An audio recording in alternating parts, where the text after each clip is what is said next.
Back to the lair, guys. I know you may have seen my segment about the West Coast and the state of the West Coast after the NBA All-Star Game. Now it's time to go over my favorite conference, the East. Um, it's my favorite conference for, very, very particular reason. I was a Brooklyn Nets fan for a little bit. I took my talents to Phoenix, San Antonio. I mean, to Phoenix with Kevin Durant. But I still keep an eye on what is going on at East. And, from watching the Celtics to the Bucks 13 game winning streak, eh, the East is actually fun. Like, the East is fun to watch. So, without further ado, let's go through it.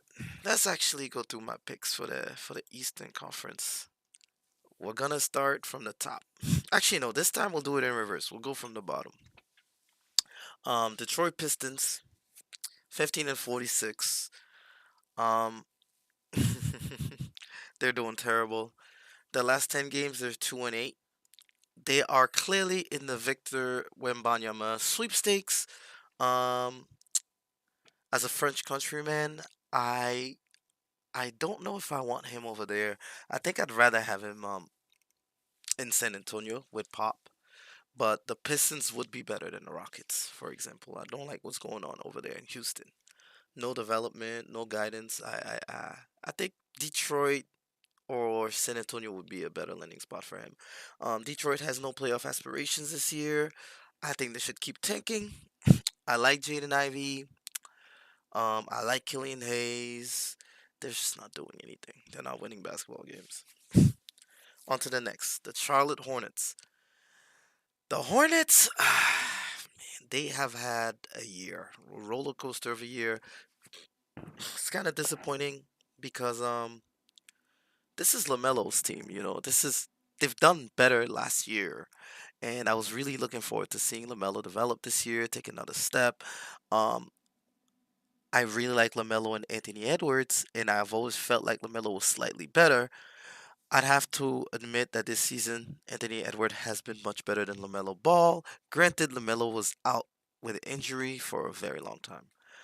Charlotte is not doing too well for like 6. I think they should tank as well. Just get in on the Wembanyama sweepstakes. Lamelo and Wemby would be a big selling ticket. People would come to watch. It would be fun to watch, and they would win some basketball games. On to the next. Oh, also they traded away their center for a bag of chips. That was kind of weird. On to the next. Now this team, the Orlando Magic. All I gotta say is do not let them get in the play-in. The Magic are big, tall, long, strong. They have good guard play. They fight. They can shoot threes. They can attack you inside. Paulo Banchero is him. This is a very solid team. They just can't consistently win. Um, I know sooner or later they're going to have to be reckoned with, but I don't think this year is quite the year. Orlando's gonna keep winning some games. I do think they might crack top 10, but I see them being on the outside looking in. The Indiana Pacers are a team that is very weird to me. Are they rebuilding? Are they not rebuilding? Are they training Miles Turner? They just paid Miles Turner. I don't know what they're doing. I don't think they know what they're doing. But one thing's for sure, they have shooters. They have a very good big. Um, they're just not winning games right now. They're 3-7 out of the last 10. This is crunch time. This is when every win and every loss matters. I don't think they get in the playoffs. The Chicago Bulls currently imploding. DeRozan has been awful. Levine's been decent. Vucevic's been decent, but they're just not playing winning basketball. Their defensive ratings are putrid to say the least. They're the least scary team that bolsters a big three in the East. Um, I don't think Chicago gets in the playoffs. The Washington Wizards, they are 5-5 out of the last 10. I actually like the Wizards because Kyle Kuzma is taking his game to another level. Porzingis is playing very solid basketball, and they just got Bradley Beal back. The Wizards are a very dangerous team because if when they're hot, their three players are as good as anybody. It's just that they're never hot around the same time, so they don't have that, you know, consistency, continuity where they don't have a set system. I think the Wizards get in. I think they upset somebody, but they'll probably be a first round exit. We have the Toronto Raptors next. They are 7-3 out of the last 10, playing good basketball. I like Van Fleet. I like Siakam. I like Trent. OG Anunoby is playing elite defense. This is very, very dangerous team. Probably playoff bound. I think they get in. They're at the ninth spot. I think they can slide all the way up to seven. Then we have the Atlanta Hawks, who are 5-5 out of the last 10. The Hawks just fired their coach. They played a very good game yesterday. A little more passion. Ah, what a disappointment. I had the Hawks being like a sixth or fifth seed this season. They're at eight. I don't know that they can hold on. They definitely have the talent to win more games. Have the talent to go all, go pretty far. They just haven't been able to put it together this season. Um, I have them sliding out, sliding at nine, maybe losing a playing game and just not getting in. We have the Miami Heat, who are currently imploding. Lost their last four of six out of the last 10. I don't know what's going on in Miami. Jimmy Butler is Jimmy. It's the other guys. They're just not playing good basketball right now. The Miami Heat are at seven. I foreseen them sliding a little bit down to eight. I do think they still get in the playoffs, and they'll probably have a date with the one seed. I already said that I believe Toronto can slide all the way up to seven, but right now the Heat are seven, so I do think the Heat will drop. Then we have the Knicks at six. The Knicks should stay right there. Jalen Brunson and Julius Randle are playing outstanding basketball, all-star caliber. RJ Barrett looks like his game has taken a step back, but it doesn't matter because they have guys like Quentin Grimes and Emmanuel Quickly getting it done.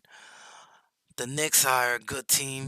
The Knicks are dangerous. The Knicks will probably lose in the first round, but I think they actually go up one and they go up to the fifth spot.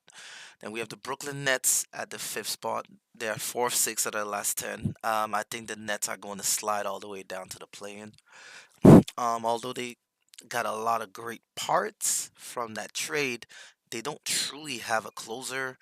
Um, Claxton hasn't looked the same since Kyrie and Kevin Durant have been gone, which sucks because Claxton was putting up, all-star numbers, defensive player of the year numbers, and he's shrinking because of this new system that they're implementing. All these new players, all these big wings, all these guards. I think they need more Cam Thomas and less of all these lineup changes. And also just bench Ben Simmons for the rest of the year. But yeah, I think Brooklyn's gonna slide down to 7 or 8. Now we have Cleveland. I don't think Cleveland's gonna go up or down. They are perfect where they're at, which is the fourth spot. Very solid team. They do go through lulls. Very dangerous team that could go all the way if they can build some consistency. If Donovan Mitchell can stay on for a playoff run. Garland has been amazing. They have Jared Allen. They have a Mobley. Karis LeVert is slowly doing his thing. They got Rubio back. This is a very dangerous team that could go all the way. I really like Cleveland this year. Then we have Philly, Philadelphia. Now Philly's a dangerous, dangerous team. James Harden's getting his groove back. Joel Embiid is Joel Embiiding. He's putting up MVP level numbers. About to lead the league in scoring again because Luca's scoring might go down since he plays with Kyrie. The 76ers are very, very, very good team. Although everybody, believes the Celtics are gonna take the East, the Sixers are very dangerous because Embiid could black out for a series and take over. Um, they just had a great battle last night where Embiid just missed the game winner. Sixers will be there. Sixers will definitely be there. I think second round of even Eastern Conference Final. Then we have what I believe is the hottest team in the league right now, hotter than the Celtics. It's the Bucks. Won their last 13. They are feeling themselves. They are healthy, and boom, they lost Giannis. But they got Middleton back. They got Portis back. Lopez is turning back the clock. Drew Holiday has been the best lead guard out east. The best lead guard out east is Drew Holiday. Argue with your mama. um, two-way player. Yeah, I think the Bucks are gonna keep on winning, and I do think the Bucks have a chance to catch the Celtics. They have a chance to catch the Celtics. So this one I'll monitor because they are on a mission. And then you got Boston. Boston's been on cruise control. Boston has been the best team out east. Boston's been playing with a fire. Um, Defensively, I don't think they're as good as they were under Ime Udoka, but offensively, they're better. They have more weapons. They're more comfortable. They're more versatile. Derek White knows his role. He can take over. Brogdon, 20-point scorer. Marcus Smart is back. Jalen Brown, Jason Tatum, Al Horford, Rob Williams healthy. This team is on a mission to go back to the finals and beat whoever they see there. The Celtics are a very, very tough opponent for any team in the NBA, and yet I don't think they win it all. But yeah, these are my predictions for the rest of the postseason. This will be very interesting to monitor.